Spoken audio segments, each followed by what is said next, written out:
एक ज्ञानी मॉन्क जंगल के एक वृक्ष के नीचे ध्यान किया करते थे। वे रोज एक लकड़हारे को लकड़ियां काटकर ले जाते हुए देखते।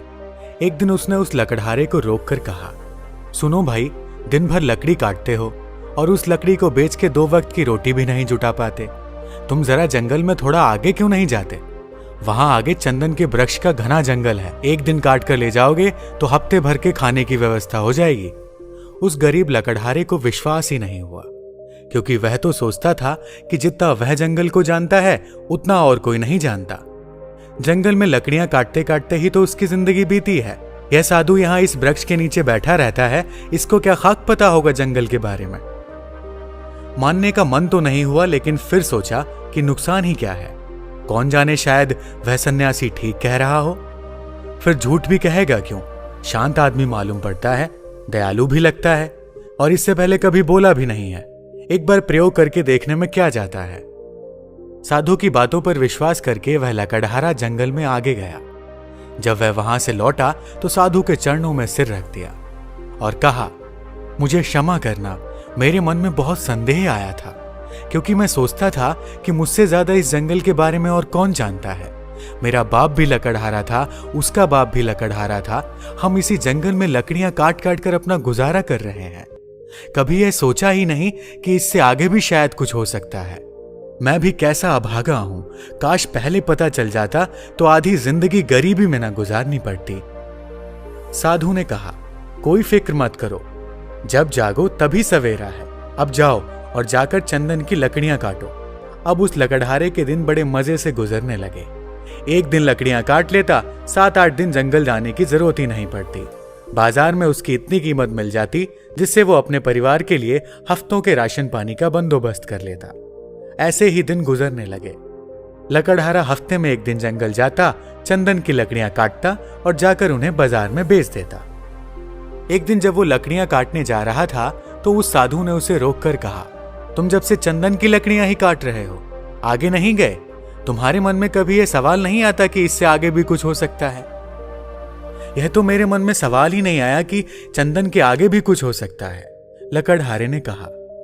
साधु ने कहा, चंदन के आगे जरा जाओ तो वहां चांदी की खदान है। लकड़ियां काटना छोड़ो, एक दिन ले जाओगे 2-4 महीने के लिए हो जाएगा।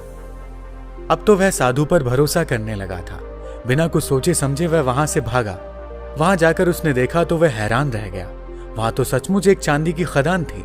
वह खुशी से उछलने लगा। अब तो वह 4-5 महीने में एक बार आता, चांदी लेता और अगले 4-5 महीने आराम से रहता। ऐसे ही कुछ साल गुजर गए।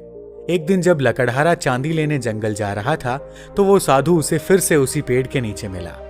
उस साधु ने लकड़हारे से कहा, थोड़ा और आगे जाओ, वहां सोने की खदान है। जब वह लकड़हारा चांदी की खदानों से कुछ मील आगे गया तो देखा कि वहां सचमुच सोने की खदान थी। इतना सोना जो उसकी पूरी जिंदगी बदल सकता था। सोने की खदान का पता चल जाने के बाद अब लकड़हारा एक बार सोना ले जाता और साल भर तक जंगल ही नहीं आता। उसकी जिंदगी बड़े आराम से गुजर रही थी। ऐसे ही कुछ साल गुजर गए। सालों बाद जब एक दिन वह लकड़हारा जंगल में सोने की खदान की तरफ जा रहा था तो उसे फिर वह मॉन्क मिला, जो कि एक पेड़ के नीचे बैठकर ध्यान कर रहा था। जब उस मॉन्क ने लकड़हारे को सोने की खान की ओर जाते हुए देखा तो बोला, तुम कभी जागोगे कि नहीं, या मुझे ही हर बार तुम्हें जगाना पड़ेगा? तुम्हें खुद अपनी तरफ से सवाल नहीं उठता? मन में जिज्ञासा नहीं उठती कि आगे जाकर देखें कि क्या है?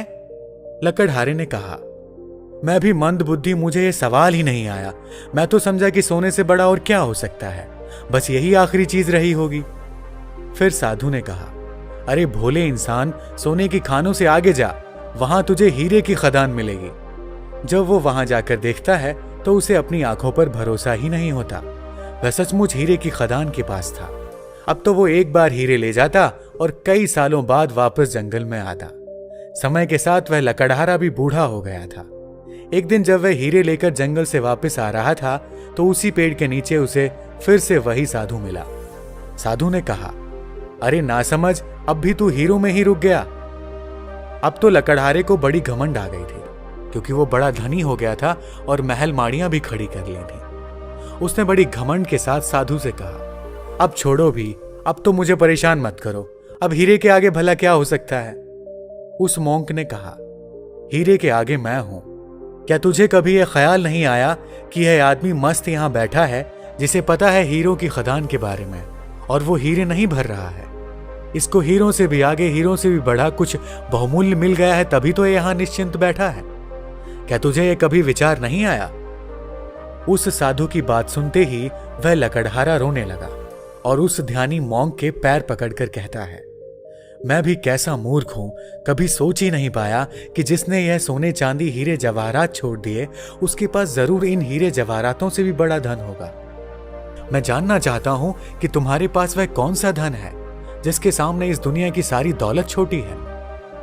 लकड़हारे की बात सुनकर साधु कहता है, वही तो मैं तुम्हें बताना चाहता हूं, उस धन का नाम है ध्यान। लकड़हारे ने कहा, लेकिन मुझे तो ध्यान करना ही नहीं आता। साधु ने कहा, ध्यान करना बहुत सरल है। बाहर का धन तो बहुत इकट्ठा कर लिया, अब जरा भीतर की ओर मुड़ जाओ और आराम से बैठ जाओ, फिर देखो कि तुम्हारे अंदर क्या चल रहा है। अगर कोई अनुभव हो तो उसे पकड़ो मत, बस देखो। हो सकता है तुम्हें परमात्मा मिले, लेकिन तुम्हें उन्हें भी नहीं पकड़ना है। तब तक देखते रहो जब तक कि सभी अनुभव, सभी विचार शांत ना हो जाएं। मगर ध्यान रहे, जबरदस्ती किसी भी अनुभव को करने की कोशिश मत करना। इस विचार को खत्म करने का प्रयास कभी मत करना। जब कोई अनुभव ना रहे और कोई विचार ना रहे, तब तुम निर्भीक होकर समाधि में स्थित हो जाओगे। फिर इधर उधर नहीं भटकोगे और तभी केवल शून्य होगा, और उस शून्य में ही जलता है बोध का दिया, आत्मज्ञान का दिया। ध्यान करने के लिए एक चीज जो सबसे महत्वपूर्ण है वो है धैर्य। आपके भीतर इतना धैर्य होना चाहिए कि घटना आज घटे या कई वर्ष बाद, आप ध्यान करने के लिए हमेशा तैयार रहें।